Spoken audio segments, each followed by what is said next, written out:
Ukraina ir uzsākusi vienu no lielākajām uzbrukumu kampaņām pret Krievijas naftas infrastruktūru kopš kara sākuma. Un jau ir redzama ietekme – apstādinātas rafinēšanas rūpnīcas, skarti ostas, degoši termināļi un finansiāli zaudējumi. Ko Kieva pasniedz kā tiešu triecienu Vladimira Putina kara mašīnai?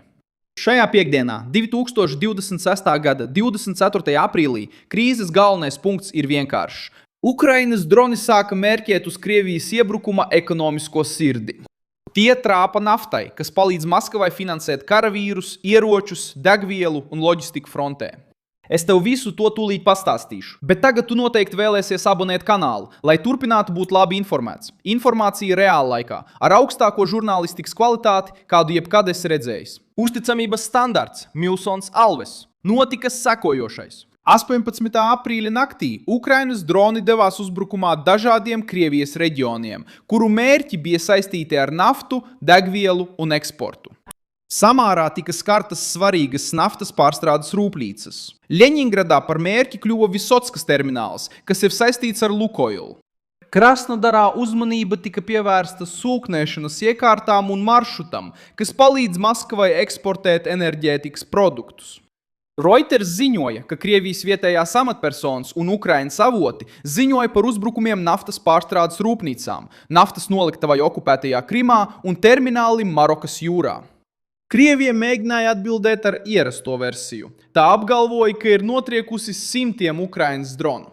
Saskaņā ar Maskavas teikto, pretgaisa aizsardzība esot notriekusi 258 dronus uzbrukumu naktī 18. aprīlī. Taču ugunsgrēki liecināja par ko citu. Melni dūmi, bojātas būves un pārtraukumi rafinērijās liecināja, ka daļa dronu tomēr tika cauri, trāpīja un izraisīja postījumus. Ukrainai tas ir pats svarīgākais. Maskava var apgalvot, ka notriekusi dronus, bet tā nevar noslēpt, kad nafta sāk degt. Mērķis nebija izvēlēts nejauši. Ukraina uzbruk tam, kas uztur karu aiz ierakumiem. Krievijas nafta nav tikai prece. Tā ir nauda, degviela, politiskā vara un militārā kapacitāte. Kad pārtrauc darbību naftas pārstrādes rūpnīca, samazinās naftas produktu ražošana. Kad tiek skarts ostas termināls, kravu nosūtīšana kavējas. Kad deg noliktavas, loģistika ir jāpārplāno. Un, kad tas viss notiek vienlaikus, Vladimirs Putins saskarās ar spiedienu, kas parādās ne tikai kaujas laukā, bet arī Krievijas valsts kasē. Novo-Kuibiševskas rafinēšanas rūpnīca, ko pārvalda Rosneft, ir kļuvusi par šī jaunā posma simbolu. Saskaņā ar Reuters ziņoto, naftas primārā pārstrāde šajā rūpnīcā tika pārtraukta pēc Ukrainas uzbrukuma 18. aprīlī. Tas nozīmē, ka bojājumi neaprobežojās tikai ar redzamo ugunsgrēku, bija reāla ietekme uz darbību. Un, kad tik liela rafinēšanas rūpnīca samazina vai pārkrauc pārstrādi, ietekme var izplatīties uz degvielu, apgādi, eksportu un militāro loģistiku. Arī Sistranas rafinēšanas rūpnīca tika iesaistīta turpmākajā notikuma gaitā. Saskaņā ar Reuters apkopoto informāciju par Ukrainas uzbrukumiem Krievijas enerģētikas objektiem, Sistranas rūpnīca pārtrauca pārstrādi pēc tam, kad 18. aprīlī tika bojātas pārstrādes iekārtas. Rafinēšanas rūpnīcas jauda ir aptuveni 170,000 barelu dienā. 2024. gadā pēc nozares avotu sniegtās informācijas, uz kuru atsaucas aģentūra, tika pārstrādāti 4,3 miljonu tonu jēlnaftas. Šāda veida skaitļi parāda, kāpēc Kīva vēršas pret šiem objektiem. Katrs apstādinājums ietekmē svarīgu Krievijas mehānisma daļu. Pēc dažām dienām spiediens atkal sasniedz Melnās jūras reģionu. 20. aprīlī Ukrainas droni uzbruka Tuopsei, stratēģiskai ostai, ko izmanto naftas produktu, ogļu, mēslojuma un citu preču eksportam. Uzbrukumā tika nogalināts viens cilvēks un vēl viens ievainots, ziņo Krievijas amatpersonas, uz kurām atsaucas Reuters. Pilsēta jau bija cietusi 16. aprīlī, un jaunā ofensīva sākās, kamēr Maskava vēl risināja iepriekšējā ugunsgrēka sekas. Tuopse ir vairāk nekā parasta osta. Tur atrodas arī nozīmīga Rosnefti naftas pārstrādes rūpnīca, kas lielu daļu savas produkcijas pārdod eksportam. Reuters ziņoja, ka pēc 16. aprīļa uzbrukuma naftas pārstrādes rūpnīca pārtrauca savu darbību. Pēc tam jauni bojājumi skāra naftas transportēšanas un uzglabāšanas infrastruktūru ostā. Ugunsgrēks bija tik nopietns, ka vietējās varas iestādes ziņoja par 100 ugunsdzēsēju un 10 transporta līdzekļu, kas piedalījās liesmu ierobežošanā. Un šeit ir vissmagākais pavērsiens Maskavai. Karš, ko Vladimirs Putins aizved uz Ukrainu, tagad atgriežas un skar pašas Krievijas jutīgākos punktus. Gadu gaitā Ukrainas pilsētas tika pakļautas Krievijas raķešu un dronu uzbrukumiem. Tagad Ukraina izmanto tālas darbības dronus, lai trāpītu sektoram, kas uztur iebrukumu. Tā ir pārdomāta atbilde, ne tikai simboliska. Kidživa vēlas parādīt, ka ja Maskava uzbrūk Ukrainas enerģētikai, arī Krievijas nafta var kļūt par mērķi. Šis spiediens notiek delikātā brīdī. 18. aprīlī Amerikas Savienotās valstis par 30 dienām pagarināja atļauju, kas saistīta ar jau jūrā esošiem Krievijas naftas sūtījumiem, ņemot vērā starptautisko spiedienu uz enerģētiku, ko izraisījusi krīze tuvajos austrumos.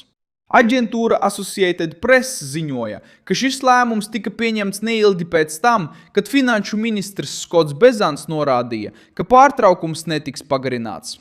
Kidživai šāda veida atvieglojumi ir bīstami, jo tie var dot lielākas iespējas Krievijas naudas ieplūdei. Uzbrukumam ir arī tieša militāra ietekme. Degviela nav paredzēta tikai eksportam. Tā nodrošina kravas automašīnu, bruņu tehnikas, ģeneratoru, transporta vienību, loģistikas sistēmu un remonta darbību frontē. Smērvielas arī ir būtiskas transporta līdzekļiem un aprīkojumam. Kad tiek skarti noliktavas, rafinēšanas rūpnīcas un termināļi, Krievija var atrast alternatīvas, taču viss kļūst lēnāks, dārgāks un ievainojamāks. Okupētajās Ukrainas teritorijās loģika ir līdzīga. Ar militāro kampaņu saistītie ziņu avoti ziņo par uzbrukumiem degvielas noliktavām, smērvielām un remonta vienībām okupētajos reģionos. Tas rada divslāņu spiedienu. Krievijas teritorijā Kijeva mērķē uz ražošanu, eksportu un uzglabāšanu. Okupētajās teritorijās tiek mērķēta loģistika, kas nodrošina karaspēka uzturēšanu. Vēlamais rezultāts ir tikai viens – likt Krievijas karam darboties ar mazāk degvielas, mazāk detaļu, mazāku plūdenumu un vairāk improvizācijas. Krievija saskarās ar strukturālām grūtībām. Tās teritorija ir milzīga. Rafinērijas, ostas, naftas vadi, sūknēšanas stacijas un noliktavas ir izkaisītas dažādos reģionos. Lai visu to aizsargātu, Maskavai būtu nepieciešama pretgaisa aizsardzības pārklājums, kāda tai šķiet nav pietiekamā daudzumā.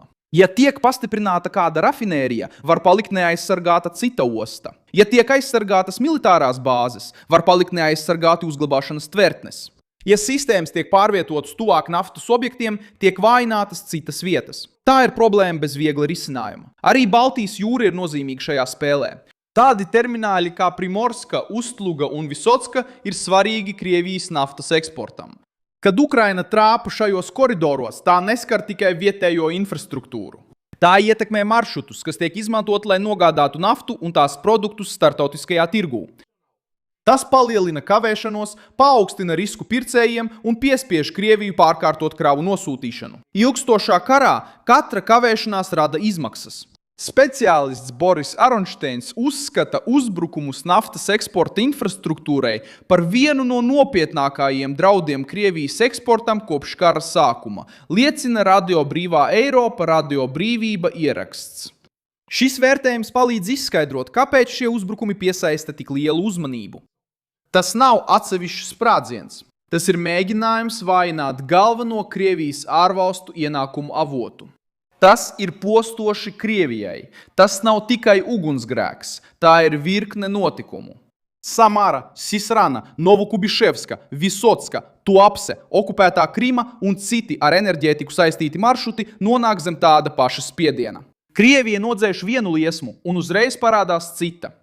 Salabo vienu punktu un cits kļūs par mērķi. Saka, ka notrieca dronus, bet redz, kā objekti pārtrauc darbu. Ar katru jaunu triecienu rodas sajūta, ka Maskava cenšas atgūt zaudēto, bet nespēja pilnībā kontrolēt notikumu gaitu.